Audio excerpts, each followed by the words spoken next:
সব কয়টার পাশায় আগুন লাগাইতে পারলে জীবনে একটু শান্তি পাইতাম। হবির বাচ্চা বদের হাড্ডিরে ল্যাপকিস করবো। সাসি গো কমে যাও গো, আগে মরিস না বদের হাড্ডি, কিস খাওয়ার পরে মরিস।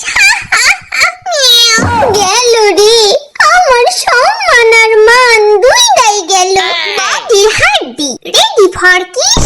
ও আম্মা গো তোমার পোলারে লইয়া যাও গো। আহো জানিমান আহো। হবি ভাই রে তোরে দেখলে আমার ভয় লাগতাছে। মিয়া নাটক বাদ দিয়া সিনেমা শুরু কর। দাঁড়া ঠিক কইরা যাইতা লই, লাত্তি খাবি কিন্তু বদের হাড্ডি। কিসের থেকা ওইটাই ভালো ছিল। আমার